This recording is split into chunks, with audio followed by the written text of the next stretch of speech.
दोस्तों आज हम लोग देखेंगे क्लास 10th साइंस का मॉडल पेपर जो मैट्रिक बोर्ड परीक्षा 2026 के लिए काफ़ी ही इम्पोर्टेंट है। दोस्तों इसमें टोटल हम लोग 80 VVI ऑब्जेक्टिव क्वेश्चन देखेंगे जो मैट्रिक बोर्ड परीक्षा के लिए काफ़ी इम्पोर्टेंट है और आपके परीक्षा में आ सकते हैं। इसलिए सभी क्वेश्चन को अच्छी तरह से याद कर लीजिए। जो क्वेश्चन याद नहीं है उसको कॉपी में नोट करके बार बार रिवीजन कीजिए, क्योंकि इसी तरह के प्रश्न आपके परीक्षा में आने वाले हैं। तो चलिए हम लोग पहला क्वेश्चन वीडियो को शुरू करते हैं। जल्दी से वीडियो को लाइक कीजिए और चैनल पर नए हैं तो चैनल को भी सब्सक्राइब कर लीजिए। चलिए देखते हैं हम लोग पहला क्वेश्चन से।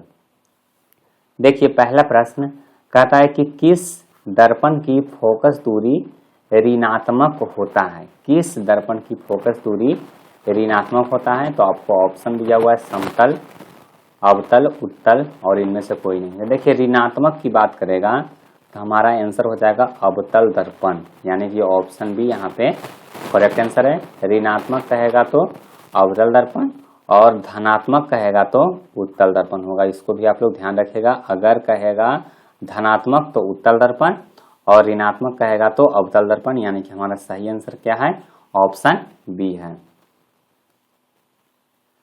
चलिए उसके बाद देखिए दूसरा क्वेश्चन कहता है कि दर्पण की फोकस दूरी f और वक्रता त्रिज्या r में क्या संबंध होता है। तो देखिए जो फोकस दूरी होता है वो वक्रता त्रिज्या का आधा होता है।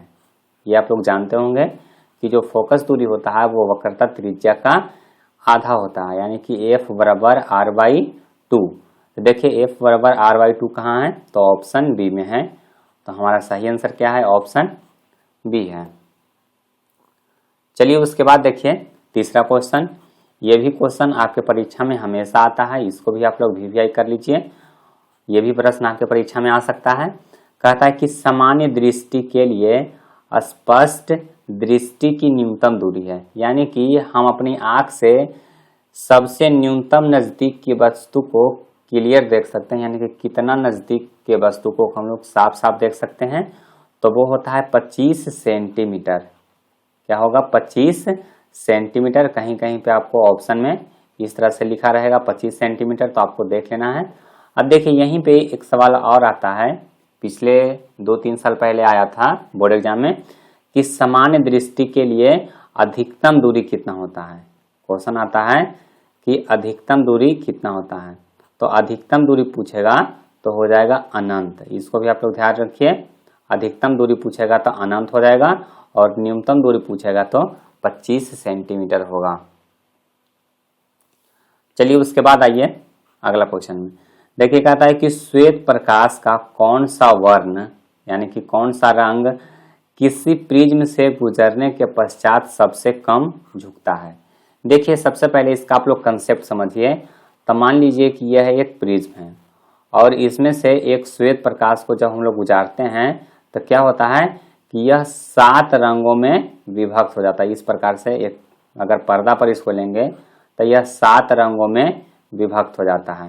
तो इसमें जो सबसे कम झुकाव होता है वो किस रंग का होता है, तो सबसे कम झुकाव होता है लाल रंग का। इसको भी आप लोग ध्यान रखिए। सबसे कम झुकाव होता है किसका, सबसे कम झुकाव रहेगा लाल रंग का। लाल रंग सबसे ऊपर रहेगा और सबसे अधिक झुकाव रहेगा बैंगनी रंग। तो यहाँ पे हो जाएगा नीचे बैंगनी रंग और ऊपर हो जाएगा लाल रंग। तो यहाँ पे क्वेश्चन पूछा गया है कि सबसे कम कौन झुकता है, तो सबसे कम झुकता है लाल रंग, यानी कि ऑप्शन सी यहाँ पे सही आंसर है। यहाँ पे देखिए सबसे अधिक झुकाव रहेगा और यहाँ पर रहता है बैगनी रंग। यहाँ पर रहता है बैगनी रंग जिसका सबसे अधिक झुकाव होता है और यहाँ पर ऊपर होता है लाल रंग। यहाँ पे सबसे कम झुकाव रहता है, तो इसको आप लोग ध्यान रखिएगा। चलिए उसके बाद देखिए पांचवा क्वेश्चन बहुत ही इंपॉर्टेंट है। कहता है कि मानव आंख की रेटिना द्वारा बनाई गई छवि होती है। देखिए मानव की आंख के रेटिना पर जो प्रतिबिंब बनता है उसकी प्रकृति कैसी होती है, तो वह होता है वास्तविक और उल्टा। इसको आप लोग याद रखिए। ये भी क्वेश्चन काफी इंपॉर्टेंट है और हमेशा एग्जाम में आता है, तो इसको भी आप लोग रिवीजन कर लीजिएगा कि मानव आंख की रेटिना द्वारा बनाई गई प्रतिबिंब कैसी होती है, तो वास्तविक और उल्टा होता है। चलिए उसके बाद आइए अगला क्वेश्चन में। देखिए कहता है कि आकाश का रंग नीला प्रतीत होता है। आकाश का रंग है वो नीला किस कारण से प्रतीत होता है? तो आप लोग सभी जानते होंगे कि प्रकाश के प्रकीर्णन के कारण ही आकाश का रंग नीला पड़ता है। क्योंकि देखिए क्या होता है कि आकाश में क्या है, वायुमंडल है, और वायुमंडल में क्या है, धूल कण है। तो जब प्रकाश की किरण छोटे छोटे धूल कण पर टकराता है तो चारों तरफ फैल जाता है, चारों तरफ फैल जाता है, और इसमें नीला रंग का जो प्रकीर्णन है यानी कि फैलाव है वो सबसे ज्यादा होता है। इस कारण से आकाश का रंग है वो नीला प्रतीत होता है। ये भी क्वेश्चन अगर आपको एग्जाम में सब्जेक्टिव में आ जाए कि आकाश का रंग नीला क्यों होता है, तो प्रकाश के प्रकीर्णन के कारण। और प्रकाश का प्रकीर्णन किसके द्वारा होता है, तो वायुमंडल के छोटे छोटे जितने भी धूल कण हैं उसके कारण होता है। चलिए उसके बाद देखिए 7वां क्वेश्चन कहता है कि किस दर्पण से वस्तु का प्रतिबिंब बड़ा बनता है। देखिए इसको कैसे याद रखेंगे, तो देखिए हम लोग चेहरा देखने के लिए कौन सा दर्पण प्रयोग करते हैं, यानी कि दाढ़ी बनाते समय हम लोग किसका प्रयोग करते हैं, तो अवतल दर्पण का प्रयोग करते हैं, अवतल दर्पण का प्रयोग करते हैं। और अवतल दर्पण में क्या होता है कि जो प्रतिबिंब है वो थोड़ा बड़ा दिखता है। तो हमारा आंसर क्या होगा, ऑप्शन बी होगा, अवतल दर्पण। अब देखिए इसी का विपरीत हम लोग देखेंगे तो जो मोटर गाड़ी होता है यानी कि कार, मोटरसाइकिल, बस, ये सब का पीछे का दृश्य देखने के लिए एक मिरर लगा हुआ रहता है। तो वो जो मिरर रहता है वो कौन सा मिरर रहता है, तो वह उत्तल दर्पण रहता है। और इसमें वस्तु का जो प्रतिबिंब है वो छोटा छोटा दिखता है। तो इसको भी आप लोग देखिएगा कि अगर कहेगा कि वस्तु का छोटा प्रतिबिंब किसमें बनता है, तो अवतल में, और वस्तु का बड़ा प्रतिबिंब उत्तल में, और वस्तु का जो बड़ा प्रतिबिंब है वो किसमें बनेगा, अवतल में, छोटा प्रतिबिंब उत्तल में। चलिए उसके बाद देखिए अगला क्वेश्चन कहता है कि निम्नलिखित में से कौन सा लेंस निकट दृष्टि दोष को ठीक करने के लिए उपयोग किया जाता है। अब देखिए निकट दृष्टि के लिए हम लोग किसका प्रयोग करते हैं, तो अवतल लेंस का प्रयोग करते हैं। निकट के लिए अवतल लेंस और दूर के लिए उत्तल लेंस। तो इसको भी आप लोग ध्यान रखिएगा, यहाँ पे आंसर होगा ऑप्शन सी। तो निकट के लिए कहेगा तो अवतल, दूर के लिए कहेगा तो उत्तल। चलिए उसके बाद आइए 9वां क्वेश्चन में। देखिए कहता है कि निम्नलिखित में से कौन सा उपकरण विद्युत धारा की उपस्थिति को दर्शाता है। कहता है निम्नलिखित में से कौन सा उपकरण विद्युत धारा की उपस्थिति को दर्शाता है। तो देखिए इसमें बहुत सारे स्टूडेंट गलती कर देते हैं। जानते हैं कि विद्युत धारा किससे मापा जाता है, तो ए मीटर से मापा जाता है, ए मीटर से मापा जाता है। लेकिन ऑप्शन में कहीं पे देखिएगा कि ए मीटर नहीं दिया हुआ है। तो यहाँ पे हमारा आंसर क्या होगा, गैल्वेनोमीटर। यानी कि देखिए एम्पियर में अगर धारा मापना रहता है एम्पियर में, तो उसको मापते हैं ए मीटर से। और अगर मिली एम्पियर हो गया, बहुत कम धारा हो गया, मिली एम्पियर हो गया, माइक्रो एम्पियर धारा मापना है, यानी कि बहुत कम धारा का मान होता है, वो गैल्वेनोमीटर से मापा जाता है। तो विद्युत धारा की उपस्थिति कौन दर्शाता है, गैल्वेनोमीटर और एक अमीटर। इसको भी आप लोग ध्यान रखिएगा, अमीटर और गैल्वेनोमीटर। यानी कि ऑप्शन में अगर अमीटर रहेगा तो आंसर अमीटर होगा, और अगर गैल्वेनोमीटर रहेगा तो गैल्वेनोमीटर होगा। चलिए उसके बाद देखिए 10वां क्वेश्चन कहता है कि दाएं हाथ के अंगूठे का नियम को किसने प्रतिपादित किया था। दाहिने हाथ के अंगूठे का नियम को किसने प्रतिपादित किया था, तो मैक्सवेल ने प्रतिपादित किया था। हमारा आंसर क्या होगा, मैक्सवेल होगा। ये मैक्सवेल कौन है, वैज्ञानिक है, खिलाड़ी वाला मैक्सवेल मत समझिएगा। चलिए उसके बाद देखिए अगला क्वेश्चन कहता है कि विभवांतर का एसआई मात्रक होता है। दोस्तों विभवांतर का एसआई मात्रक क्या होता है, तो वोल्ट होता है। क्या होता है, वोल्ट। और वोल्ट यहाँ पे ऑप्शन ए में है, इसको कैपिटल वी से डिनोट किया जाता है। देखिए कैपिटल वी से, तो इसको भी आप लोग ध्यान रखिए। हमारा आंसर क्या होगा, ऑप्शन ए होगा। चलिए उसके बाद देखिए कहता है कि निम्नलिखित में से किस संयोजन द्वारा प्रतिरोध का मान बढ़ता है। देखिए इसको समझने के लिए, इसको देखिए रटना नहीं, इसको समझ लीजिए। तब मान लीजिए कि 1 ओम का एक प्रतिरोध है, 2 प्रतिरोध मान लीजिए, और दोनों क्या है, पहला समांतर क्रम में जुटा हुआ है। अगर दोनों समांतर क्रम में जुटा हुआ है तो इसको क्या करेंगे, 1/1 ओम प्लस 1/1 ओम, इस तरह से लिखेंगे। सॉरी यहाँ पे 2 ओम मानिए कि मान लिया जाए कि 2 ओम का प्रतिरोध है, तो 1/2 1/2 कितना आएगा, 1 आएगा। और अगर श्रेणी क्रम में जोड़ेंगे, देखिए श्रेणी क्रम में जोड़ेंगे तो क्या होगा, 2 ओम 2 ओम कितना हो गया, 4 ओम हो गया। यानी कि यहाँ पे पूछ रहा है कि प्रतिरोध का मान बढ़ता है तो किस क्रम में, तो श्रेणी क्रम में। तो ऑप्शन यहाँ पे ये हो जाएगा श्रेणी क्रम। चलिए उसके बाद देखिए अगला क्वेश्चन कहता है कि चुंबकीय बल रेखा की प्रकृति होती है। दोस्तों चुंबकीय बल रेखा की प्रकृति होती है वो कैसी होती है, काल्पनिक होती है। यानी कि देखिए मान लीजिए कि कोई चुंबक है, इस तरह से एक चुंबक होता है, मान लीजिए इसका नॉर्थ पोल है, इसका साउथ पोल है। तो जो चुंबकीय बल रेखा होता है वो नॉर्थ से साउथ की ओर होता है, इस तरह से। तो चुंबक के बाहर तो हमको कोई रेखा दिखता नहीं है, यह एक कैसे रेखा होते हैं, तो यह एक काल्पनिक रेखा होती है। देखिए नॉर्थ पोल से साउथ पोल की ओर यह इस तरह से होता है। अगर एग्जाम में क्वेश्चन आ जाए कि चुंबकीय बल रेखा का आरेख खींचे, तो इस तरह से आपको आरेख खींचना है और ये क्वेश्चन आपको 5 मार्क्स में आता है। ये क्वेश्चन आपको 5 मार्क्स में आता है। तो चुंबकीय बल रेखा की जो प्रकृति होती है वह कैसी होती है, काल्पनिक होती है, यह हमको आंख से दिखता नहीं है। चलिए उसके बाद देख लीजिए अगला क्वेश्चन कहता है कि 1 किलोवाट घंटा किसके बराबर होता है। तो देखिए 1 किलोवाट घंटा होता है वो 3.6 गुने 10⁻6 जूल के बराबर होता है। तो देखिए ऑप्शन में कहाँ पे है, ऑप्शन सी में है, 3.6 गुने 10⁻6 जूल। चलिए उसके बाद देखिए अगला क्वेश्चन कहता है कि नवीकरणीय ऊर्जा का स्रोत क्या है। नवीकरणीय ऊर्जा का स्रोत बताना है कि कौन सा है। तो देखिए ऑप्शन ए है नाभिकीय ऊर्जा, बी है सौर ऊर्जा, सी है कोयले से प्राप्त ऊर्जा और डी है प्राकृतिक गैस से प्राप्त ऊर्जा। तो देखिए नवीकरणीय ऊर्जा का स्रोत कौन सा है, ऑप्शन बी है सौर ऊर्जा। बहुत आसान क्वेश्चन है, इसको आप लोग ध्यान रखिए। चलिए उसके बाद देखिए कहता है कि कौन सा लेंस अपसारी लेंस भी कहा जाता है, यानी कि किस लेंस को हम लोग अपसारी लेंस कहते हैं। तो अपसारी कहेगा तो अवतल और अभिसारी कहेगा तो उत्तल। चलिए उसके बाद देखिए अगला क्वेश्चन कहता है कि प्रकाश का प्राथमिक वर्ण कौन है। प्राथमिक वर्ण मतलब कि प्राथमिक रंग।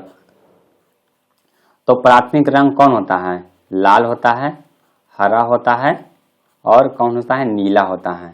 अब देखिए ऑप्शन में कहाँ पे है, तो ए बी सी तीनों में है, यानी कि हमारा आंसर हो जाएगा ऑप्शन डी, लाल हरा नीला, यानी कि रेड ग्रीन और ब्लू, यानी कि इसी को RGB कहा जाता है। देखिएगा जो LED वगैरह होता है, LED टीवी जो होता है उसमें RGB कलर होता है, यानी कि ये तीनों प्राथमिक रंग होता है और यही तीनों को मिला करके अन्य रंग बनाया जाता है।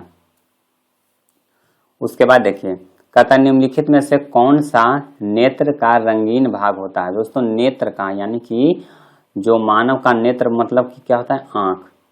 तो आंख का जो रंगीन भाग होता है वो कौन सा होता है, तो आइरिस होता है। ऑप्शन डी यहाँ पे सही आंसर है।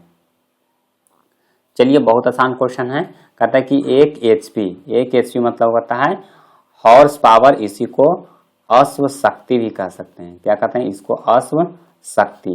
तो 1 हॉर्स पावर में कितना वाट होता है ये आपको बताना है। तो ये बहुत आसान क्वेश्चन है, इसको कई बार बता चुके हैं।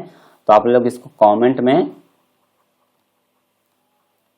बताइए कि इसका सही आंसर क्या होगा, 746 वाट होगा या फिर 760 वाट होगा या फिर 780 वाट होगा या फिर 550 वाट होगा।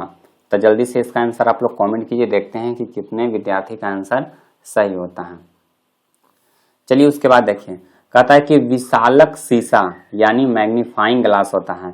अब देखिए मैग्नीफाइंग ग्लास आप लोग देखे होंगे, लेकिन नाम सुनकर आप लग रहा होगा कि देखें हैं कि नहीं देखें। आपको बता देते हैं कि पहले इंस्ट्रूमेंट बॉक्स में आप लोग देखते होंगे तो इस तरह का एक ग्लास आता था। इसको जब सूर्य के प्रकाश में रखेंगे तो सूर्य के प्रकाश को एक बिंदु पर क्या कर देता है, फोकस कर देता है, एक बिंदु पर फोकस कर देता है।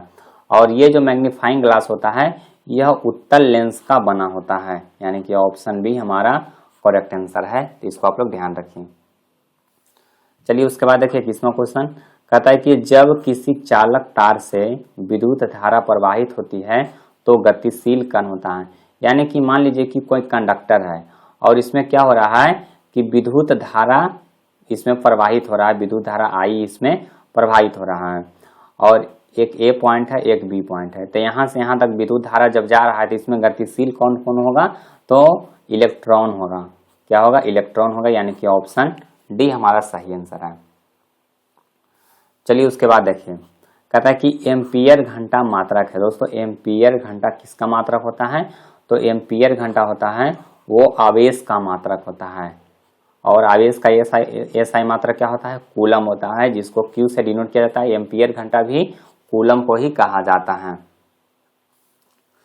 चलिए उसके बाद देखिए, कहता है कि निम्नलिखित में से कौन सा मात्रक वाट के बराबर है, कौन सा मात्रक वाट के बराबर है। तो देखिए 23 का जो सही आंसर होगा वो हो जाएगा जूल पर सेकेंड, यानी कि ऑप्शन ए हमारा करेक्ट है। चलिए उसके बाद देखिए 24वां क्वेश्चन, कहता है कि विद्युत धारा का मात्रक, बहुत आसान है, विद्युत धारा का मात्रक क्या होता है, एम्पियर होता है। चलिए ग्लोबल वार्मिंग के लिए उत्तरदायी गैस, ग्लोबल वार्मिंग के लिए उत्तरदायी गैस कौन सा होता है, तो इसका सही आंसर होगा कार्बन डाइऑक्साइड, यानी कि CO2 गैस। अब देखिए ग्लोबल वार्मिंग होता क्या है, इसको आप लोग समझ लीजिए थोड़ा सा, तो आप समझ जाइएगा कि इसके लिए उत्तरदायी कार्बन डाइऑक्साइड क्या है। तो देखिए आप लोग जानते हैं कि मान लीजिए कि यह पृथ्वी है और यह क्या है, वायुमंडल से घिरा हुआ है। तो वायुमंडल से घिरा हुआ है तो वायुमंडल में ऑक्सीजन है, कार्बन डाइऑक्साइड गैस है, नाइट्रोजन है, यानी कि जितना भी गैस है वायुमंडल में है। और जब सूर्य का प्रकाश पृथ्वी पर डायरेक्ट टकराता है तो यह क्या होता है, वापस लौटता है। तो वापस लौटते समय जो कार्बन डाइऑक्साइड का कण होता है वो प्रकाश की किरण को वायुमंडल से बाहर नहीं जाने देता है, यानी कि अगर इसमें CO2 की मात्रा रहेगा तो प्रकाश का जो किरण लौट रहा है उसको बाहर नहीं जाने देगा। तो बाहर नहीं जाने देगा तो क्या होगा, वायुमंडल गर्म हो जाएगा, और इसी को ही ग्लोबल वार्मिंग कहा जाता है, जिस कारण से जो ग्लेशियर है यानी कि बर्फ है वो क्या होता है, पिघल रहा है। तो ग्लोबल वार्मिंग के लिए उत्तरदायी गैस कौन होता है, कार्बन डाइऑक्साइड गैस होता है, तो इसको ध्यान रखिएगा। चलिए उसके बाद देखिए 26वां क्वेश्चन, कहता है कि शरीर में भोजन का पचना किस प्रकार की अभिक्रिया है। तो देखिए भोजन में क्या होता है, ऑक्सीजन का योग होगा, ऑक्सीजन का, मान लीजिए कि यह भोजन है तो भोजन में क्या होगा, ऑक्सीजन का योग होगा, तभी तो भोजन पचेगा।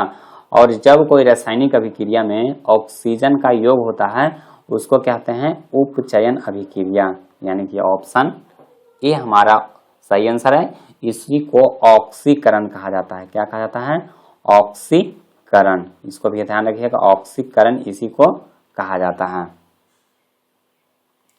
चलिए उसके बाद देखिए, कहता है कि काली चूना, काली चूना मतलब कि CaO, इसी को बिना बुझा हुआ चूना भी कहा जाता है।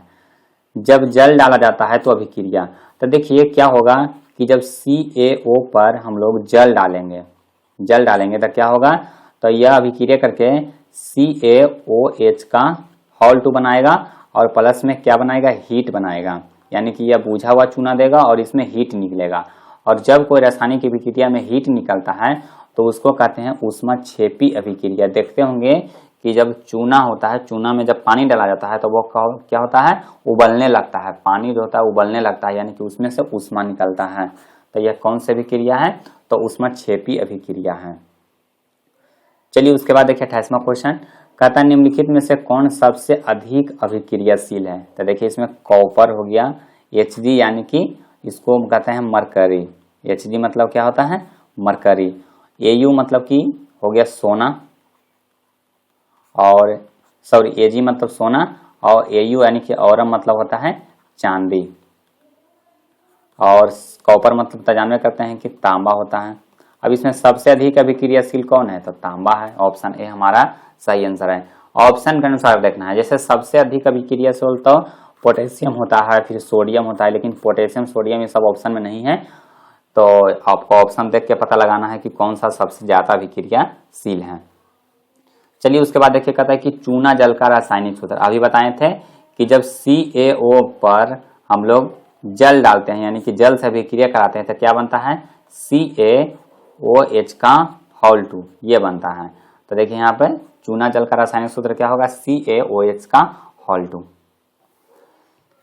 उसके बाद देखिए 30वां क्वेश्चन, कहता है कि कोई विलयन लाल लिटमस को नीला कर देता है। अब देखिए यहाँ पे ध्यान दीजिए, लाल लिटमस को क्या कर रहा है, नीला कर देता है।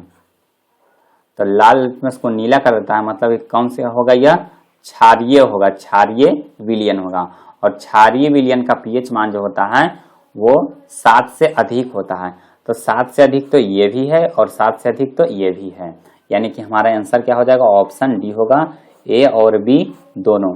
अगर कोई नीला लिटमस को लाल करेगा मतलब वह अम्ल रहेगा और उसका पीएच मान होगा वो 7 से कम होगा, 7 से कम होगा।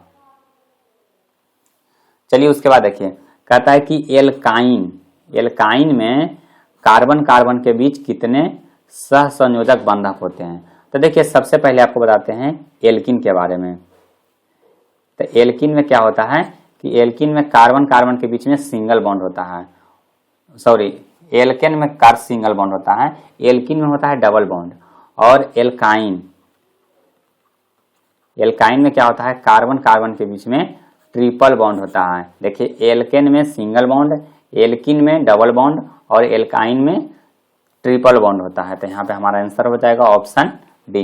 अब पूछेगा कि कार्बन का संयोजकता कितना होता है, तो कार्बन का संयोजकता होता है वो 4 होता है, यानी कि कार्बन के चारों तरफ तत्व जुड़ सकते हैं। चलिए उसके बाद देखिए बहुत आसान क्वेश्चन है, ग्लूकोज का आणविक सूत्र। ग्लूकोज और चीनी तो फेमस है, बिहार बोर्ड में हमेशा आता है कि ग्लूकोज का तो C6H12O6, चीनी का इसके आगे देखिए आएगा वो भी हम बता देंगे। चलिए उसके बाद देखिए कहता है कि उच्च वाष्पीय अम्लों के सोडियम लवण कहलाते हैं, साबुन कहलाते हैं। इसको भी आप लोग याद कर लीजिएगा, हमारा आंसर क्या होगा, ऑप्शन ए होगा, उच्च वाष्पीय अम्लों का सोडियम लवण जो है वो साबुन कहलाता है। CHO अभिक्रियाशील मूलक है, CHO जैसे ही आएगा क्वेश्चन में आपको ध्यान रखना है सीधे एल्डिहाइड, फिर कहेगा COOH अम्ल, सॉरी हाँ, और यहाँ पे देख लीजिएगा। उसके बाद देखें कहता है कि आवर्त सारणी के किसी आवर्त में बाएं से दाएं, देखिए ये क्वेश्चन पकड़ना है कि बाएं से दाएं जाने पर तत्व का परमाणु त्रिज्या में क्या असर पड़ेगा।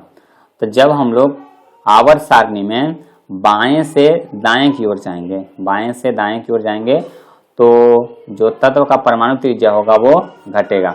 अब देखिए ये पीरियोडिक टेबल है, इस तरह से मान लीजिए कि यह पीरियोडिक टेबल है और इसमें तत्व जो है इस तरह से सजाया हुआ है बढ़ते क्रम में, परमाणु संख्या जिस तरह से बढ़ रहा है। अब कह रहा है बाएं से दाएं, तो इस तरफ इसका होगा राइट, इस तरफ होगा लेफ्ट। अब बाएं से दाएं जाएंगे तो परमाणु के त्रिज्या क्या होगा, घटेगा। चलिए उसके बाद देखिए कहता है कि निम्नलिखित तत्वों के उसके धातु गुण के अनुसार बढ़ते क्रम में सजाएं, यानी कि असेंडिंग ऑर्डर में धातु गुण के अनुसार सजाना है। तो देखिए इसमें होगा सबसे पहले लिथियम, फिर हो जाएगा बेरिलियम, फिर हो जाएगा कार्बन, फिर होगा फ्लोरीन, फिर होगा ऑक्सीजन, सॉरी हाँ ऑक्सीजन। तो देखिए ऑप्शन बी में देखिए सही आंसर क्या होगा, ऑप्शन बी होगा। चलिए उसके बाद देखिए कहता है सिलिकॉन क्या है। तो सिलिकॉन क्या है, तो आप लोग जानते होंगे कि सिलिकॉन क्या है। तो सिलिकॉन एक उप धातु है, इसमें धातु और अधातु दोनों का गुण पाया जाता है। तो हमारा आंसर हो जाएगा उप धातु। चलिए उसके बाद देखिए कहता है कि निम्नलिखित में से कौन विद्युत धनात्मक तत्व है। विद्युत धनात्मक तत्व कौन है, तो सोडियम है। अर्थात इसका सही आंसर क्या होगा, ऑप्शन सी हो जाएगा। चलिए उसके बाद देखिए पर्यावरण से क्वेश्चन आ गया है कि टिहरी बांध का निर्माण किस प्रदेश में किया गया है। तो टिहरी बांध जो है वो कहाँ है, उत्तराखंड में है। कहाँ है टिहरी बांध, उत्तराखंड में, यानी कि ऑप्शन बी हमारा सही आंसर है। चलिए उसके बाद देखिए कहता है कि निम्नांकित में से किस धातु को किरोसिन में डुबोकर रखा जाता है, और किरोसिन को ही क्या कहा जाता है, तो मिट्टी का तेल कहा जाता है। क्या कहा जाता है, मिट्टी का तेल। तो मिट्टी के तेल में किस धातु को डुबोकर रखा जाता है, तो हमारा आंसर हो जाएगा सोडियम को। चलिए उसके बाद देखिए कहता है कि अपमार्जक से बनाए जाते हैं। अपमार्जक यानी कि जो डिटर्जेंट होता है उसी को अपमार्जक कहा जाता है। तो अपमार्जक से बनाए जाते हैं, सर्फ एक्सेल है, शैम्पू है, इजी सर्फ है। तो उपरोक्त सभी इसका सही आंसर हो जाएगा। चलिए उसके बाद देखिए कहता है कि सौर सेल में किसका उपयोग होता है। सौर सेल आप लोग जानते होंगे कि सौर सेल से मिला करके क्या बनता है, सोलर पैनल बनता है। और सोलर पैनल में क्या होता है, सिलिकॉन का प्रयोग होता है। ये भी क्या है, अर्धचालक है। क्या है, अर्धचालक है। सिलिकॉन क्या है, अर्धचालक है। चलिए उसके बाद देखिए, कहता है निम्नलिखित में से किसका उपयोग खाना बनाने वाले ईंधन में नहीं होता है। तो खाना बनाने ईंधन में एलपीजी यानी कि लिक्विफाइड पेट्रोलियम गैस होवे करता है, कोयला होवे करता है, बायोगैस होवे करता है। सीएनजी का प्रयोग सिर्फ क्या होता है, मोटर कार चलाने में होता है। मोटर कार चलाने में होता है। तो सीएनजी का प्रयोग खाना बनाने में नहीं होता है। चलिए उसके बाद देखिए, कहता है कि 2Cu प्लस O2 अभिक्रिया करके बना रहा है 2CuO। अब देखिए इसमें हो क्या रहा है, इसको ध्यान से देखिएगा। तो इसमें ऑक्सीजन का योग हो रहा है, ऑक्सीजन का योग हो रहा है, यानी कि इसी को ऑक्सीकरण अभिक्रिया कहा जाता है। ऑप्शन ए हमारा सही आंसर है। चलिए उसके बाद देखिए, कहता है कि निम्नलिखित में से कौन सा समीकरण संतुलित नहीं है। समीकरण कौन सा है जो संतुलित नहीं है। तो अब देखिए, इसको देखने के लिए आपको चारों ऑप्शन देखना पड़ेगा कि कौन सा ऑप्शन में जो तत्व का जो संख्या है वो दूसरी तरफ और पहली तरफ में संतुलन नहीं है, यानी कि डिफरेंस है। तो पहला देखिएगा तो यहाँ पर हाइड्रोजन दो बार है, तो यहाँ पर भी हाइड्रोजन 2 बार है। क्लोरीन 2 बार है, तो क्लोरीन यहाँ पर भी 2 बार है। देख लीजिए क्लोरीन 2 बार है। उसके बाद देखिए इसमें सीसा 1 बार है, तो यहाँ पे सीसा 1 बार है। फिर ऑक्सीजन इसमें देख लीजिएगा कि 3 और 2 5 बार है, और इसमें ऑक्सीजन 2 और 2 4 बार है, या सॉरी यहाँ 1 बार है, 5 बार है। अब देखिए इसमें सोडियम 1 बार है, तो यहाँ पे सोडियम यहाँ पे 1 बार है। देखिए सॉरी यहाँ पे आप नाइट्रोजन देखिए, तो नाइट्रोजन है वो यहाँ पे 2 बार है, क्योंकि नाइट्रोजन का यहाँ पे हॉल 2 दिया हुआ है, तो यहाँ पे नाइट्रोजन है वो 2 बार है। लेकिन यहाँ पर देखेंगे तो नाइट्रोजन है वो 1 बार है, यानी कि यह जो अभिक्रिया है वो संतुलित नहीं है। और बाकी देख लीजिए इसमें 2 के है, तो इसमें भी 2 के है। क्लोरीन यहाँ पे 2 बार है, तो क्लोरीन यहाँ पे देखिए 2 बार यहाँ पे क्लोरीन है। ऑक्सीजन 3 बार है, तो ऑक्सीजन देख लीजिए कि 3 बार यहाँ पे ऑक्सीजन है, सॉरी 5 बार ऑक्सीजन है, तो 3 बार ऑक्सीजन, यहाँ पे 2 5, यहाँ पे भी 3 और 2 5, तो ये भी है जितना दिया हुआ है सभी संतुलित है। लेकिन ऑप्शन बी में जो दिया हुआ है वो संतुलित नहीं है। इसको आप लेके फिर से देख लीजिए ताकि बाद में आसानी हो पहचानने में। चलिए उसके बाद देखिए, कहता है कि उदासीन विलयन का पीएच मान होता है। देखिए कोई विलयन अगर उदासीन है तो उसका पीएच मान जो होगा वो 7 के बराबर होगा। 7 से कम होगा तो अम्लीय हो जाएगा, 7 से अधिक होगा तो क्षारीय हो जाएगा। लेकिन अगर बीच में है तो यह हो जाएगा उदासीन। कैसा हो जाएगा, उदासीन होगा। तो इसको आप लोग याद रखिएगा। चलिए उसके बाद देखिए, कहता है कि निम्नलिखित में से कौन दुर्बल अम्ल, दुर्बल अम्ल बोले तो कमजोर, दुर्बल बोले तो क्या होता है, कमजोर। तो इसमें से कमजोर अम्ल कौन है, तो CH3COOH, यानी कि ऑप्शन सी हमारा सही आंसर है। बाकी प्रबल अम्ल में सल्फ्यूरिक अम्ल हो गया, HNO3 नाइट्रिक अम्ल हो गया, हाइड्रोक्लोरिक अम्ल हो गया, ये तीनों जो है वो प्रबल अम्ल यानी कि मजबूत अम्ल है। और जानते होंगे कि अम्लराज हाइड्रोक्लोरिक सॉरी नाइट्रिक अम्ल और हाइड्रोक्लोरिक अम्ल करके मिलाया जाता है तो अम्लराज बनता है, और यह सोना को भी पिघला सकता है। चलिए उसके बाद देखिए, क्रायोलाइट अयस्क है। देखिए क्रायोलाइट, कोरंडम, बॉक्साइट, ये सब जो अयस्क है वो एल्यूमिनियम का अयस्क है, तो इसको याद रखिएगा। ऑप्शन डी हमारा सही है। चलिए उसके बाद देखिए, कहता है कि पोटेशियम का परमाणु संख्या। तो देखिए आप लोग परमाणु संख्या कम से कम 30 तक याद कर लीजिएगा। तो देखिए पोटेशियम का होता है 19, कैल्शियम का होता है 20, तो इसको ध्यान रखिए। पोटेशियम का हो गया तो 19, फास्फोरस का 15, सिलिकॉन का 14, इस तरह से आप लोग याद कर लीजिएगा टोटल। देखिए कहता है कि फॉर्मिक अम्ल का IUPAC नाम। फॉर्मिक अम्ल कहाँ पाया जाता है, चींटी के डंक में पाया जाता है, और इसी को क्या कहा जाता है, मेथेनोइक अम्ल कहा जाता है। इसी को क्या कहा जाता है, मेथेनोइक अम्ल का कहा जाता है। तो देखिए कहता है कि इथाइल अल्कोहल का अनुसूत्र है, इथाइल अल्कोहल। तो इथाइल, मिथाइल, इथाइल, इथाइल ऐसे कहेगा तो 2 कार्बन, और इथाइल यानी कि आइल ग्रुप हो गया तो C2H5OH।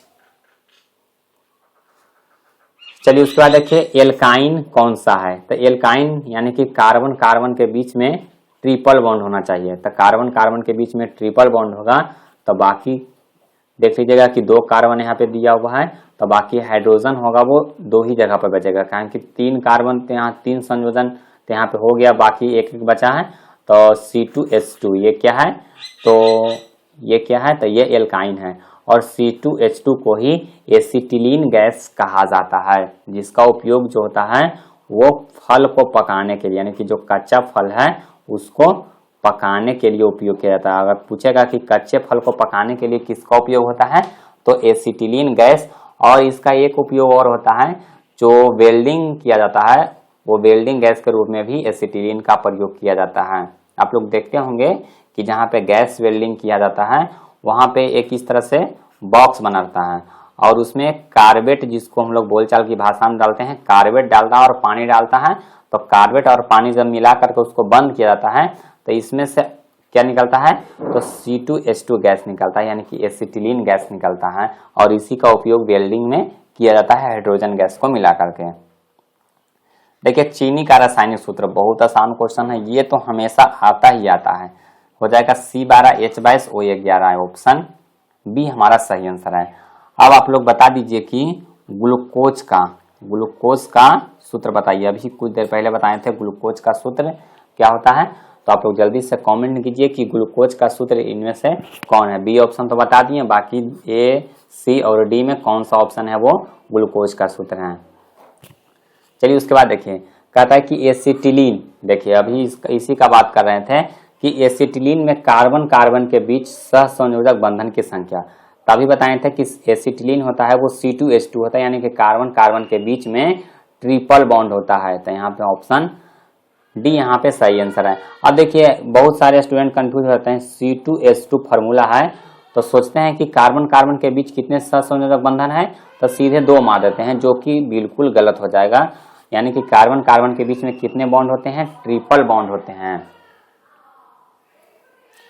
चलिए उसके बाद देखिए अगला क्वेश्चन कहता है कि श्वसन के अध्ययन के लिए उपयोग किए जाने वाले बीज। तो श्वसन का अध्ययन किससे करेंगे, अंकुरित बीज से करेंगे, यानी कि ऑप्शन बी सही आंसर है।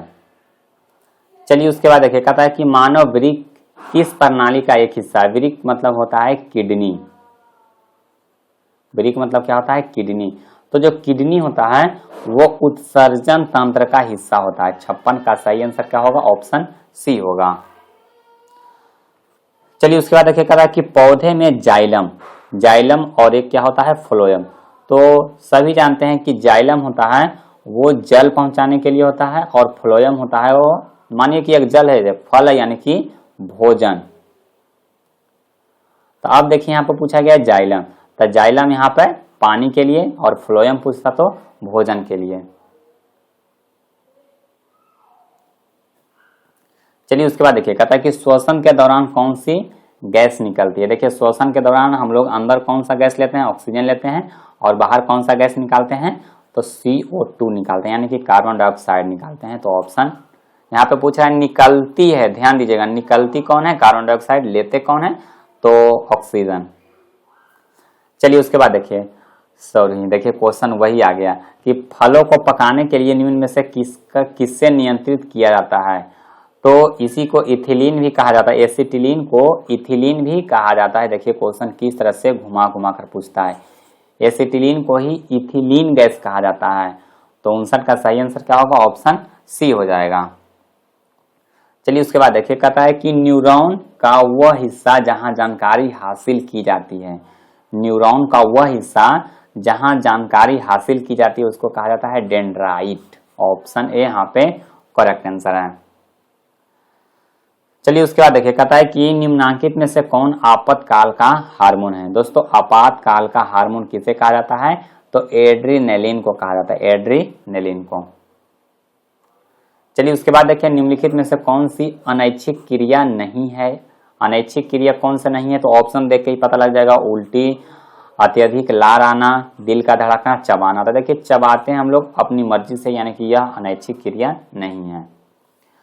चलिए उसके बाद देखिए, मानव गर्भ की अवधि होती है, सभी जानते हैं कि 9 मंथ होता है, यानी कि 9 गुने अगर 30 करेंगे तो 9 तिहाई 27, 270 दिन, यानी कि ऑप्शन ए हमारा सही आंसर होगा। गंगा एक्शन प्लान 1985, इसको ध्यान रखिएगा, गंगा एक्शन प्लान 1985। चलिए उसके बाद देखिए, कहता है कि मुकुलन द्वारा अलैंगिक जनन किसमें होता है? मुकुलन द्वारा अलैंगिक जनन किसमें होता है? तो ईस्ट में होता है। किसमें होता है? ईस्ट में होता है। कहता है निम्न में से कौन सी बीमारी श्वसन तंत्र से संबंधित है? डायरिया, टीबी, निमोनिया और उसके बाद बी एवं सी दोनों। तो देखिए ये क्वेश्चन काफी इंपॉर्टेंट है। तो देखिए जिस किसी को टीबी होगा, ट्यूबरकुलोसिस यानी कि टीबी हो गया या फिर निमोनिया हो गया, तो दोनों क्या करेगा? फेफड़ा को प्रभावित करेगा, फेफड़ा को प्रभावित करेगा। और फेफड़ा आप लोग जानते हैं कि श्वसन तंत्र से संबंधित है। देखिए निमोनिया और टीबी दोनों है जो श्वसन तंत्र को प्रभावित करता है। तो हमारा आंसर होगा ऑप्शन डी, बी एवं सी दोनों। चलिए उसके बाद देखिए, कहता है कि मनुष्य और अन्य मांसाहारी जीव निम्नलिखित में से किसका पाचन नहीं कर पाते हैं? वेरी वेरी इंपॉर्टेंट क्वेश्चन है, इसको भी आप लोग याद कर लीजिएगा बढ़िया से कि जितने भी मांसाहारी जीव होते हैं वो किस चीज का पाचन नहीं कर पाते हैं? तो सेल्यूलोज का पाचन नहीं कर पाते हैं। ऑप्शन यहाँ पे बी हमारा करेक्ट आंसर है। चलिए उसके बाद देखिए, कहता है कि ब्रेन हैमरेज का मुख्य कारण क्या है? दोस्तों ब्रेन हैमरेज का मुख्य कारण होता है हाइपरटेंशन। क्या होता है? हाइपरटेंशन, यानी कि ऑप्शन सी हमारा सही आंसर है। चलिए उसके बाद देखिए 69, कहता है कि परजीवी पादप का उदाहरण है बैक्टीरिया, कस्क्रूटा, विषाणु, कवक। तो देखिए इसमें परजीवी यानी कि दूसरे जीव पर आश्रित रहता है कस्क्रूटा। ऑप्शन यहाँ पे बी हमारा करेक्ट आंसर है। चलिए कहता है कि हृदय से रक्त को संपूर्ण शरीर में पंप किया जाता है, यानी कि हृदय में जो खून है वो किसके द्वारा पूरे शरीर में पंप किया जाता है, यानी कि चारों तरफ फैलाया जाता है? तो नीलय द्वार के द्वारा, यानी कि नीलय के द्वारा। ऑप्शन बी यहाँ सही आंसर होगा। चलिए उसके बाद देखिए, कहता है कि हाइड्रा में अनलैंगिक जनन की विधि है। दोस्तों हाइड्रा में अनलैंगिक जनन की कौन सी विधि है? तो अभी बताए थे कि हाइड्रा में क्या होता है? मुकुलन होता है, यानी कि ऑप्शन ए यहाँ पे करेक्ट आंसर है। चलिए उसके बाद देखिए, जनन संचरित रोग है सिफिलिस हो गया, एड्स हो गया, गोनोरिया हो गया। तो यहाँ पे ऑप्शन हो जाएगा इनमें से सभी। चलिए उसके बाद देखिए 73 नंबर सवाल, कहता है कि पुष्प का सबसे बाहरी भाग है। दोस्तों पुष्प का सबसे बाहरी भाग कौन सा होता है? तो पुष्प का सबसे जो बाहरी भाग होता है वो होता है बाह्य दल पुंज। क्या होता है? बाह्य दल पुंज। उसके बाद देखिए, कहता है कि ब्लड ग्रुप ए का एंटीबॉडी, तो ए का जो एंटीबॉडी होगा वो कैपिटल बी होगा, सॉरी स्मॉल बी होगा। ए का जो एंटीबॉडी होगा वो बी होगा, यानी कि ऑप्शन सी यहाँ पे करेक्ट आंसर है। चलिए उसके बाद देखिए अगला क्वेश्चन, कहता है कि रक्त में ग्लूकोज की मात्रा निम्नलिखित में से कौन नियंत्रित नहीं करता है? देखिए रक्त में ग्लूकोज की मात्रा को कौन नियंत्रित नहीं किया जाता है, करता है? तो गैस्ट्रिन नहीं करता है। ऑप्शन सी यहाँ पे सही आंसर है।